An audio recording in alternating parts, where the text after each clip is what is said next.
Rotate your screen left in 3, 2, 1. Rotate your screen back in 3, 2, 1. That was fun.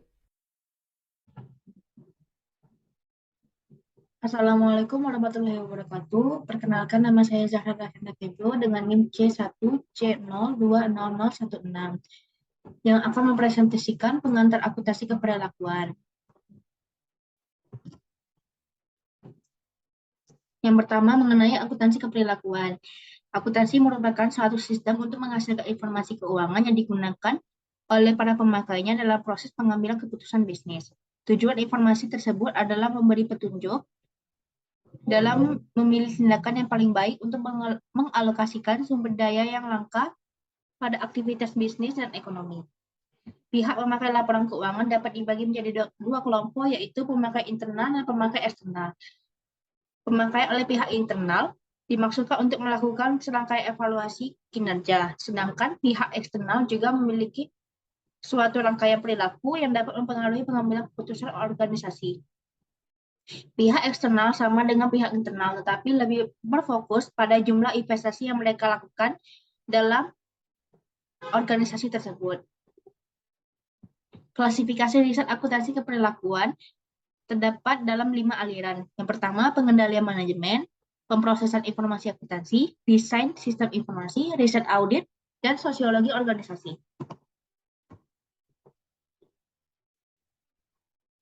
Yang kedua, mengenai pandangan akuntansi keperilakuan dan akuntansi konvensional. Akuntansi sebagai suatu disiplin jasa yang mampu memberikan informasi yang relevan dan tepat waktu mengenai masalah keuangan perusahaan dan untuk membantu pemakai internal dan eksternal dalam proses pengambilan keputusan ekonomi. Informasi keuangan melalui pelaporan keuangan sebagai hasil dari sistem informasi keuangan memiliki tujuan yang beberapa di antaranya, yaitu 1. Menyediakan informasi laporan keuangan yang dapat dipercaya dan bermanfaat bagi investor serta kreditor sebagai dasar pengambilan keputusan dan pemberian kredit. Yang kedua, menyediakan informasi mengenai posisi keuangan perusahaan dengan menunjukkan sumber-sumber ekonomi atau kekayaan perusahaan serta asal dari kekayaan tersebut. Yang ketiga, menyediakan informasi keuangan yang dapat menunjukkan kinerja perusahaan dalam menghasilkan laba. Yang keempat, menyediakan informasi keuangan yang dapat menunjukkan kemampuan perusahaan dalam melunasi utang-utangnya. Yang kelima, menyediakan informasi keuangan yang dapat menunjukkan sumber-sumber pendanaan perusahaan. Yang keenam, menyediakan informasi keuangan yang dapat membantu para pemakai dalam perkiraan arus kas masuk ke dalam perusahaan.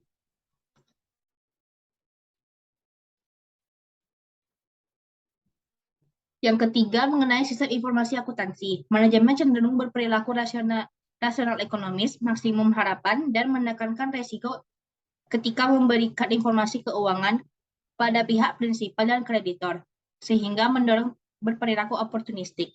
Perilaku oportunistik ini terrefleksi dalam pemberian mandat dari pemilik kepada manajer untuk mengelola perusahaan dalam pandangan teori agensi. Yang keempat, perkembangan akuntansi keperilakuan. Pada awal perkembangannya, riset akuntansi keperilakuan menekankan pada aspek akuntansi manajemen, khususnya penganggaran atau budgeting. Namun, cakupannya terus berkembang dan bergeser ke arah akuntansi keuangan, sistem informasi akuntansi, dan audit. Tingginya volume terhadap akuntansi keperilakuan dan meningkatnya sifat spesialisasi riset, serta tinjauan studi secara periodik akan memberikan manfaat untuk beberapa tujuan. Yang pertama, memberikan gambaran terkini terhadap minta khusus dalam bidang baru yang ingin diperkenalkan. Yang kedua, membantu mengidentifikasi kesenjangan riset. Yang ketiga, meninjau dengan membandingkan dan membedakan kegiatan riset berdasarkan sub bidang akuntansi.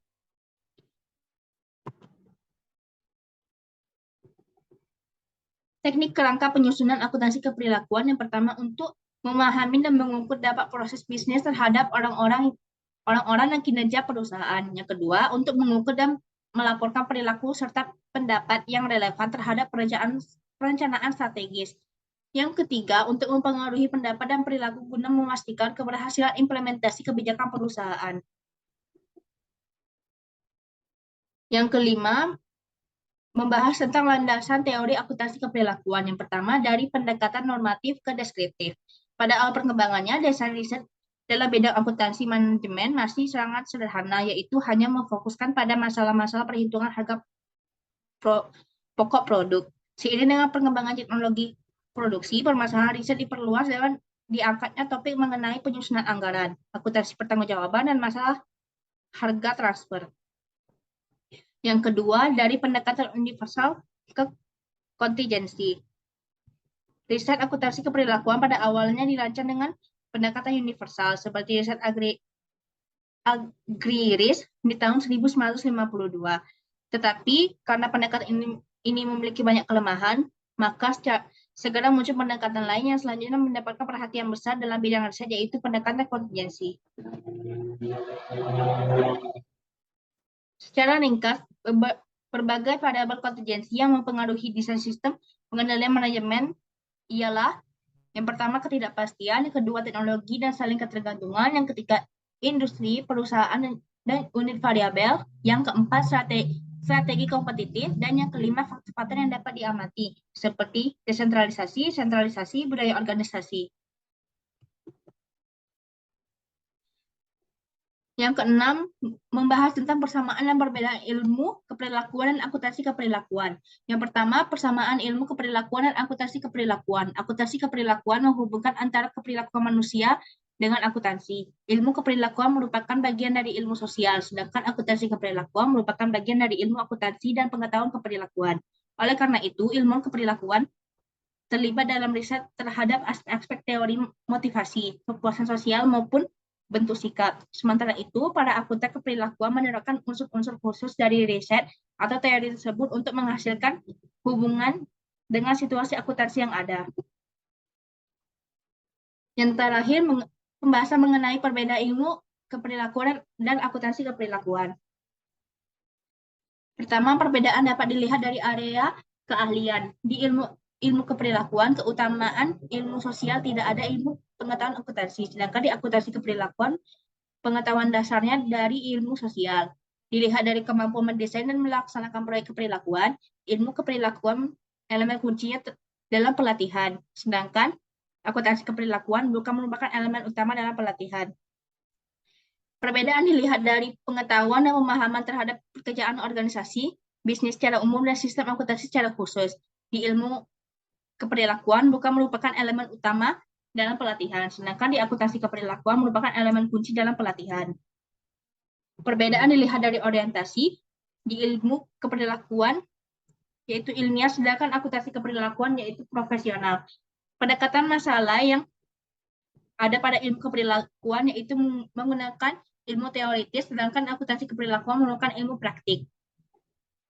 Perbedaan dilihat dari fungsi. Di ilmu keperilakuan, ilmu lanjutan dan pemecahan masalah, sedangkan di akuntansi keperilakuan yaitu melayani klien dan menasihati manajemen. Perbedaan yang terakhir dilihat dari kepentingan dalam ilmu keperilakuan, yaitu di ilmu keperilakuan terbebas terhadap disiplin yang luas dalam keperilakuan, sedangkan di akuntansi keperilakuan terbatas terhadap akuntansi terkait bidang. Baiklah, sekian penjelasan dari saya. Mohon maaf bila ada kekurangan kata maupun perbuatan. Saya akhiri. Wabillahi taufiq wal hidayah. Wassalamualaikum warahmatullahi wabarakatuh. Do do do do do do do do do do.